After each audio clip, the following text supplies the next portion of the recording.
Hello, everyone. I'm Aaron White, your host, and this is Feelin Film Podcast. You're listening to a new episode of FF Plus, where I bring you new release reviews that are simple, short, and spoiler-free. I also like to get right into things, and we have 3 films to talk about today, so we'll get started. The first one is Cocaine Bear from Universal Pictures. It stars Kerry Russell, O'Shea Jackson Jr., Christian Covenry, Alden Ehrenreich, Jesse Tyler Ferguson, Brooklyn Prince, Isaiah Whitlock Jr., Christopher Hivju, Hannah Hoekstra, Margot Martindale, and the late Ray Liotta. It is directed by Elizabeth Banks and written by Jimmy Warden. Cinematography is by John Gulasarian and music by Mark Mothersbaugh. It runs 95 minutes and is rated R for bloody violence and gore, drug content, and language throughout. What's it about? An oddball group of cops, criminals, tourists, and teens converges in a Georgia forest, where a 500-pound black bear goes on a murderous rampage after unintentionally ingesting cocaine. Before we get started with the film itself, I just want to give some props to Universal Pictures, who, for the past several months, going back to, I believe, Violent Night, has really been on their A-game with regards to the film still that is put on the screen when you're attending a press screening, or I guess in many cases, these are public screenings. So if you're not familiar with this, maybe you don't live in a big city, but many large markets have the ability for just anyone out there to go and see a movie a few days early. Many of the press screenings that I myself attend have an element of the public to them. You can get these tickets on sites like GoFobo and some other ones, and you can come and see a film, a few days early. Well, what Universal has done is they've kind of started making this typical still screen, and oftentimes, historically, they'll have, nowadays they'll have the social media information, and they'll have like a little Snapchat filter sometimes that you can, snap on your phone and like play with while you're sitting there in the theater waiting for the movie to start. But Universal has made these actually animated and has put music behind them. So, for example, the Cocaine Bear one has like the sound of the woods and some birds chirping, and then every once in a while you'll get like a ramp up of energy and maybe a rap song will start, or you'll hear some crazy lines of dialogue from the movie, or the Cocaine Bear animation itself will like blast across the screen in a cloud of bursting cocaine. It's pretty cool, to be honest, and it makes waiting for the movie a lot more enjoyable and interesting than just sitting there bored for 45 minutes staring at blackness or the same still on the screen. So props to Universal for doing that. They've also done it with Megan and Knock at the Cabin recently as well. But you're here to learn about the movie. As you would expect, Cocaine Bear. This movie is about a bear that eats cocaine. Based on a true story. The true story went very differently. The bear actually ate the cocaine and then died pretty much right away. Didn't go on a rampage, didn't hurt anyone. So this bear is actually being quite slandered. If you would think about it that way, his reputation is being sullied by this movie. It is falsely representing this poor bear. What actually happened is he ate like $2 million of cocaine, and then every single organ and every single system in his body failed simultaneously, and he died. Probably in pain, they say. And then later, he was stuffed by a taxidermist and put on display in a mall. Quite the different story than you're going to see in this film. This is really trying to follow the B-movie type of formula. It's all about the craziness of the hook of the bear eating cocaine and going nuts. And whenever the bear is on screen, it absolutely rocks. It's fun. It's very hilarious. Oftentimes, the bear does silly things. The bear does terrifying things. And usually, you find yourself kind of rooting for the bear for the most part. Also, it gets increasingly gory the further it goes. So what starts off, here and there with a little bit of blood eventually leads to body parts being separated from the body, and then ultimately it just gets worse and worse and worse, to the point where by the end there was a scene that legitimately had me wanting to like cover my eyes because it felt like something out of a horror movie, like a very dark slasher movie in the way that I would not enjoy. But that's what this movie is.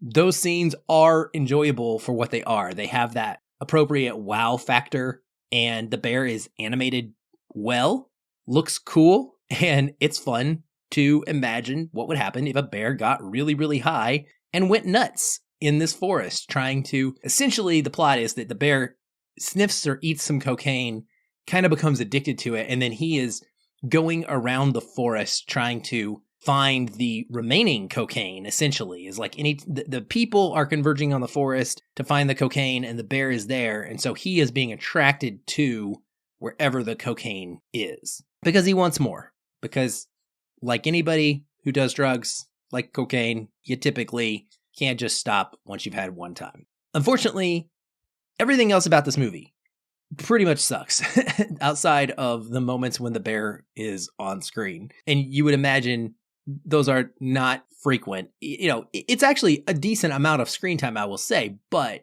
there's a lot of packed in fluff in between that because you got to keep the budget down, the bear CGI, etc. The characters in this movie and the script, they just don't do it for me. And it's really unfortunate because, for example, I'm a huge fan of O'Shea Jackson Jr.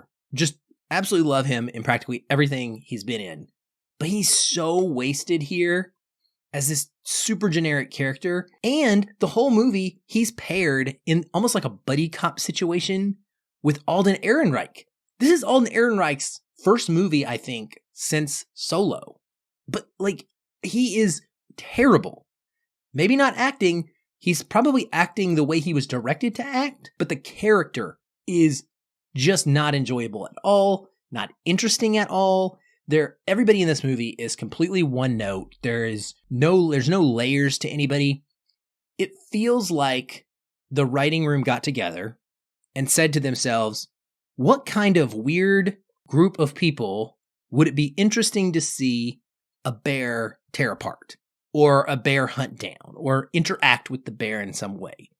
And then we'll take all of these different ideas of different types of people and we'll throw them together and we'll try and write a story backwards that makes sense for them to be there at the same time. And it just doesn't work. There's so much about this that is a failure in comedy.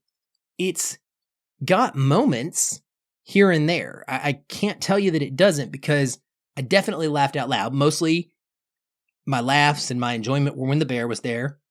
But there are a few scenes scattered in between where you're like, oh, haha. But mostly it was the crowd driving that because there was such an energy to this wildly raucous crowd when you're seeing a ridiculous movie of this type. So, that's going to be my recommendation right off the top is that if you're going to go see it in a theater, you want to see it with as many people as possible. It will enhance your experience so much more than if you're just like watching it at home by yourself because the concept is satisfyingly interesting. Elizabeth Banks just fails to elevate it into anything memorable whatsoever. The rest of these characters, like I don't remember anyone's name. Kerry Russell is in this movie. I love Kerry Russell. She has a moment towards the end of the film that has serious badass energy to it. And I just wish that could have been what we got from her the entire movie. Everyone feels supremely like a caricature, but not in a way that is memorable or even hardly enjoyable. It's just not that fun. And I wish that they had gone more over the top to make this be memorable. It feels like they were trying to kind of walk the line between true B movie and something that maybe had a little bit more of that class to it. And it just unfortunately ends up being so much unrealized potential. I don't know what else to say about this movie. There is not a lot to talk about. Plot-wise, character-wise, it's unfortunate. It's a decent time, but this is the kind of movie that I thought would be something that I would want to rewatch over and over. Like I was excited and looking forward to having a film that went so hard and was so funny and so crazy and so stupid that it became like a cult classic.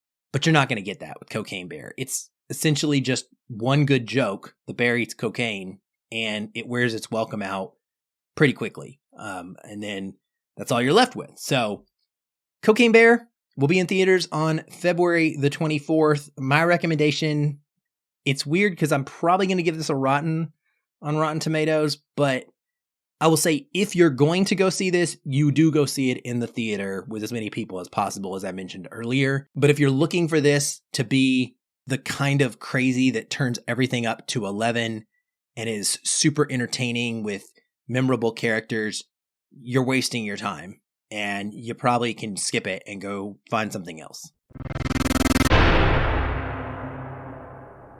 Next up, we have Jesus Revolution from Lionsgate.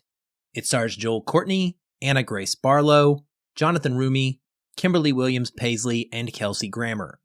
It is directed by John Irwin and Brent McCorkle.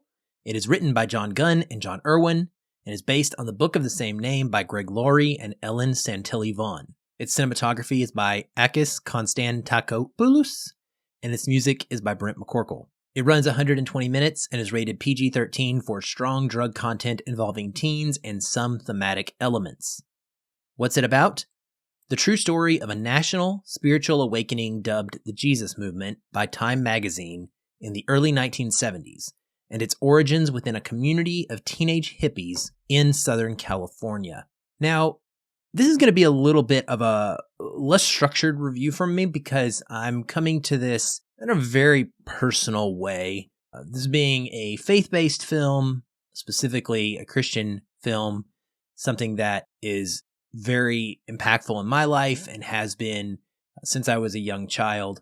And so I want to be very careful about how I critique Christian films, but I want to be fair and I want to talk about this as a movie, but also with relation to how I do most movies, but even more so this one, how it made me feel and how it impacted my spirit. The story at first really, and for the most part throughout the film, parallels this Christian hippie minister named Lonnie Frisbee. He's played by Jonathan Rumi, who also plays Jesus Christ in a very popular Christian TV series called The Chosen.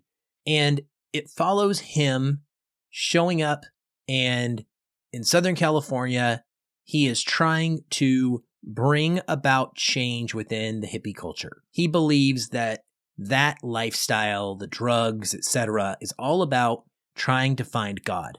And he comes into contact with Pastor Chuck Smith, played really wonderfully, I thought, by Kelsey Grammer. He does a fantastic job in this role. And Pastor Chuck Smith is stuck in the old ways. His congregation is very anti-hippie.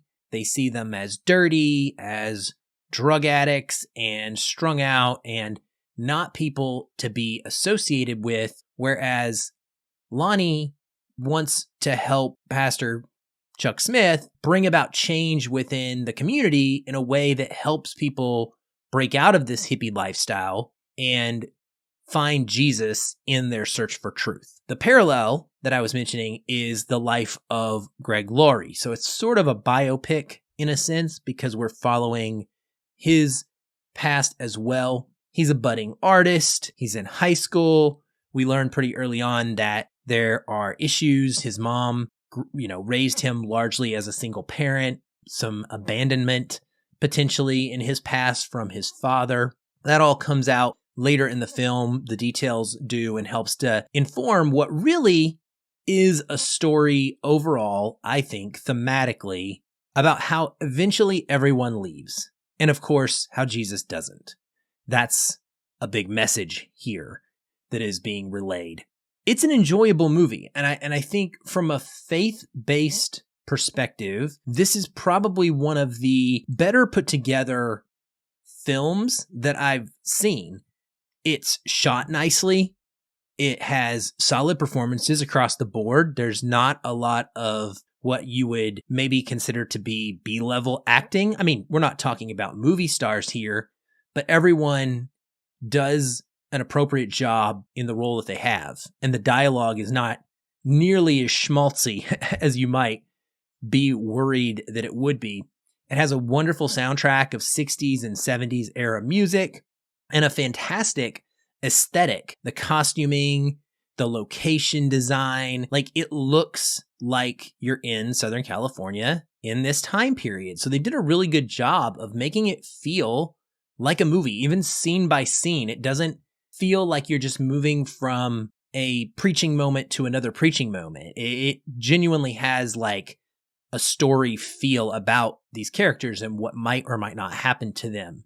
But it also definitely has that vibe of a faith-based story and tone working through and working up to various moments in the movie where it wants you to feel something and it wants you to be inspired and in awe of the potential community that following Jesus can bring about. This was a huge cultural moment, and I think that they did a good job of capturing it. As a Christian, I feel like its message is mostly just preaching to the choir at best, though, and maybe misleading at worst. I cannot deny the memories and the feelings that this evoked in me, both emotionally and spiritually, from definite experiences that I've had in my life, very similar to what we see in this film. We see tent revivals. We see Lonnie walk up to people in this tent and say to them, I'm getting this feeling that maybe you are in pain and you've had XYZ occur in your life. And they're like, yes, that's true. And then he supposedly heals them. I've seen the way that this progression happens, the way that churches change the style of their music to become more comfortable for people of a younger audience, to be more theatrical, to be more of a spectacle. I've been in all stages of churches, from bare bones, small startup home church, all the way up to thousands and thousands of people in a mega church. And I see the gamut here in this movie in a way. And I'm reminded of what that felt like and how it's undeniable. Some of the things I've seen. I've seen miracles. I have literally seen things happen in front of my eyes that I cannot explain. And I have felt the power of what I believe is Jesus and the Spirit in a room. And this movie captures that very well, I think. But like Greg Laurie in this movie worries when he first hears about this before he's a Christian himself, he asks, as just another hippie, what if this is just another high? And sadly, I feel like while the movie does nail all of this feeling of coming together as part of Christ's family and the Jesus-like ideals of how we should be open to all types, how we should want to love others, there is absolutely no mention here whatsoever of the cost involved. There's nothing shown of people after they've magically been saved and baptized in a lake. Everyone is just coming to this. There are numbers growing, and that's all we really deal with. We don't talk about the requirement to walk away from sin and the change in the way that people have to live in order to meet what God is requiring of them. And so it's just people showing up, being overwhelmed by a feeling and signing up for more of this particular drug, which I feel like is a big miss from a faith-based standpoint. And so it's still a very engaging historical representation of this impactful moment in time. And I enjoyed the characters. I enjoyed the stories. I enjoyed learning a little bit about how this revolution started, but it's kind of empty because it doesn't actually hold weight when it comes to showing people what it means to be a part of this. And that just kind of frustrates me because it makes me wonder what the point is. Like, I guess, again, when I went back and I said preaching to the choir, Christians who live through this, I think, are going to be like, yes, this is great. This is how it was. But that's because we get it. We've already bought into the reality of what the cost is. And this is trying to separate the Jesus revolution and to specifically compare and then contrast it with the hippie lifestyle of drugs. Like, that is a constant that keeps coming back and back and back. And so for them to not break these things apart and really specify that Jesus is more than just a high, I I feel like that's a problem. So I thought it was good. I think it's worth seeing, but you need to have this knowledge in hand. And this is not a movie you're going to go share with someone to necessarily be a witnessing tool unless you're ready to back it up with a strong conversation. And in that regard, I think that it does have some great value because it is a movie that you could potentially do that with. If you have someone that, if you're a Christian yourself and you're wanting to share that information with someone in your life, you could watch this together and then you could back up what they've seen with more of the reality that it's not just all warm fuzzy and that life is going to throw struggles at you, because no one in this movie really struggles. Very, very minor. And what they do struggle, they overcome it like in the blink of an eye, right? It is very, very sanitized in that way.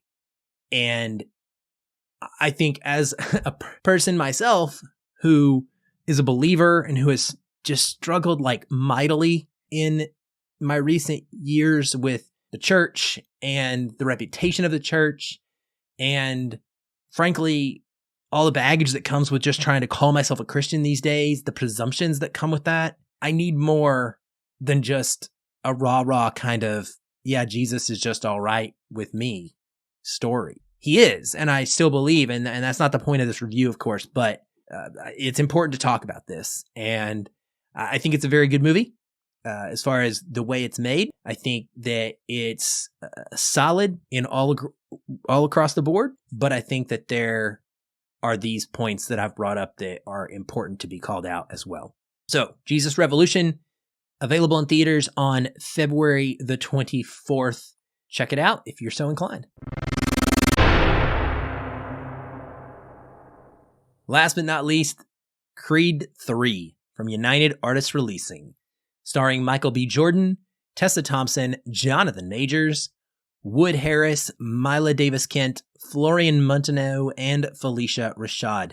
It is directed by Michael B. Jordan, his directorial debut, and it is written by Keenan Coogler and Zach Balin, with additional story by Ryan Coogler and based, of course, on characters by Sylvester Stallone. The cinematography is by Kramer Morgenthau, and the music is by Joseph Shirley. It runs 116 minutes and is rated PG-13 for intense sports action, violence, and some strong language. What's it about? Adonis has been thriving in both his career and family life, but when a childhood friend and former boxing prodigy resurfaces, the face-off is more than just a fight. Creed 3 may not be a knockout boxing movie like its two predecessors, but it still lands plenty of dramatic power punches outside of the ring. It's always tough to close out a beloved sports character like this, and if this was to be the end of Adonis Creed's story, it would be one that I find very fulfilling. Although I'm afraid that it's unlikely this will in fact be the end, which is what I was hoping going into it.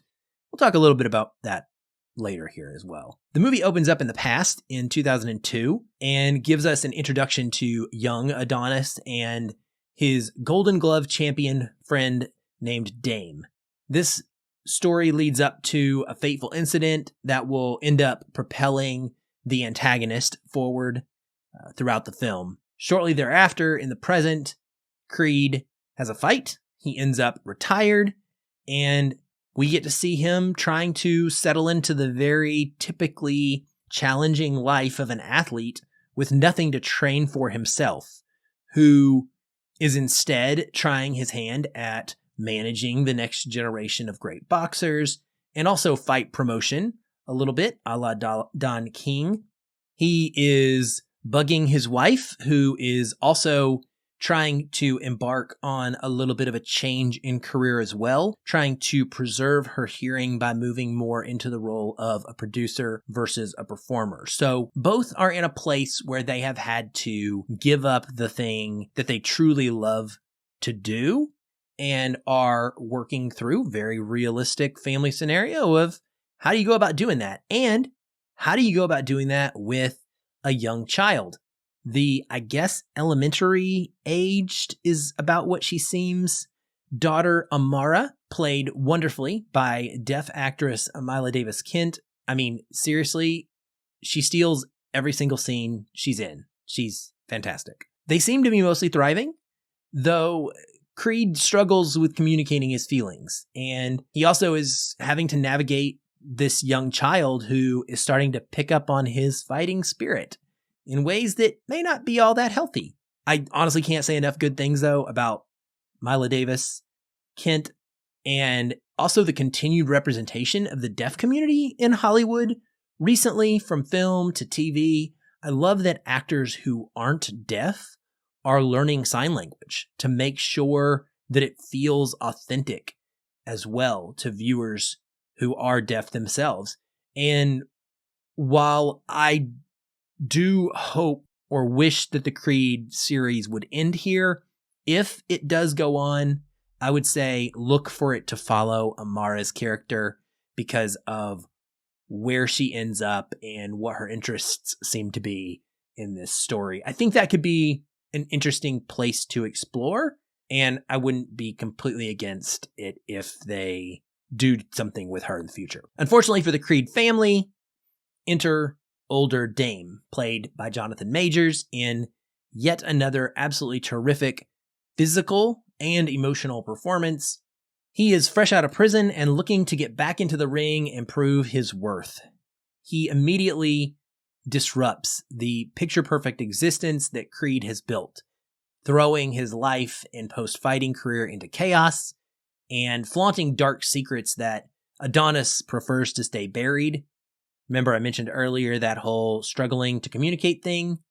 There are things that he should have told his wife by now, but he has been unable to do so. And this also generates a little bit of struggle between he and his mother as well, in a time that she is fighting her own battle of health. The confrontation throughout the film between Creed and Dame is much more than a physical one. Dame wants and feels owed what Adonis has accomplished due to their experience as children. But how far do you go to help an old friend? What parts of your reputation are you willing to risk? And what's the cost that doesn't go down the way that you're hoping it does? The opening scene that I mentioned really set the stage, I thought, because it helps us buy into their childhood ties. They genuinely felt like friends. And when we switch to the older versions played by Michael B. Jordan and Majors, those two actors and their exceptional talent really makes this relationship cook. It's a unique kind of opposition that drives the story into the ring this go around, for the first time giving our boxing hero a pre-existing relationship and a history with someone that he could potentially end up having to fight. And it's very satisfying and carries a personal weight that many of the other confrontations in this very long series have not, in my opinion.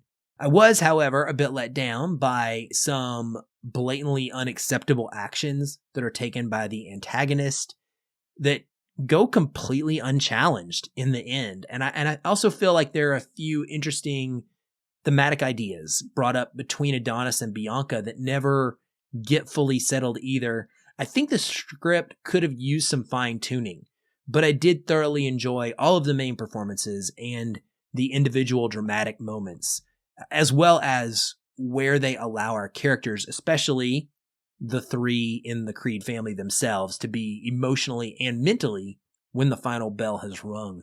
As for the boxing action, I expect this to be somewhat divisive, and I would not be surprised if I'm in the minority. So go ahead and take everything I'm about to say with a big, giant grain of salt. MBJ chooses to shoot everything phenomenally up close in the three major fights that we see, but also with a healthy dose of stylization and slow motion in particular.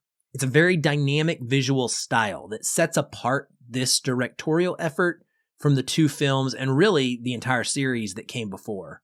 The scenes look stunning, and the sound design and the choreography make this some truly brutal action. But something about them feels so incredibly staged that it kept me at a distance. So while it was solid, none of the fights were able to reach the height of anything in the previous two films for me, unfortunately. I say that purely to try and express that this entire film doesn't feel as much like a sports movie as most in the series have. in all the fights, the championship belts are practically inconsequential as a driving force. It's much more about the character drama going on, and while they have their thrilling moments in the ring, they simply didn't deliver the top-notch kind of sports movie feeling that had me invested and engaged, cheering and deeply caring who won, ready to jump out of my seat and pump my fist in the air if our hero emerged victorious. Even the training montages, with the exception of one amazing shot of Jonathan Majors climbing some ropes, seriously, this guy is absolutely unbelievably in shape. It is crazy. His body is just a masterpiece. Anyway, the montages, I'm getting distracted. They were a big letdown to me and lacked the intensity and the memorable musical backing of many that have come before. I absolutely love the Creed series overall, though, and I think that the first two films are still close to as perfect of a duo as you can get. I was pleased by this third entry, and I think that it presents a genuinely interesting new problem for Adonis to work through, along with a cast of characters that I fully enjoyed getting to know and spend time with. But I'd be lying if I said that I didn't wish it had more of that magic that my favorite sports movies do. Still, if you're a Creed and or Rocky fan, you got to see this regardless. And those boxing scenes will go absolutely hard in IMAX especially. It is worth a trip to the theater for sure.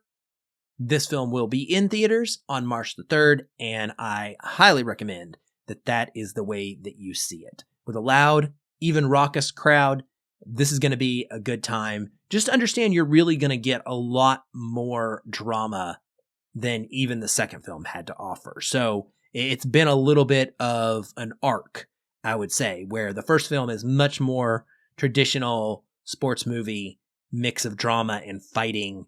And then the second movie, which is much longer than this, by the way, offers you a lot of drama, a little bit less fighting, but really impactful fights. And then this, for me, is even heavier on the drama, but really great drama and just okay fights. Well, that's it this week for FF Plus. As always, thank you so much for tuning in. Thanks for listening. If you're enjoying the show, please share us with your friends, share us with your family, share us with your social media, random acquaintances, share us everywhere, because that's how we bring new people to the podcast, and it's much appreciated. As well, if you're enjoying the show, feel free to drop us a 5-star review on Apple Podcasts with some kind words and a review, or a 5-star on Spotify, or a review, or whatever you happen to listen to the show. That is something that we're very thankful for as well, and always love to engage with people on social media. So look us up using the accounts. You can find links to all that stuff in the show notes of every episode. We would love to chat. Last but not least, don't forget to check out all the other great shows on our network, Now Playing Network. You can find all of them at nowplayingnetwork.net. I'll be back soon. Until then, keep watching and keep feeling film.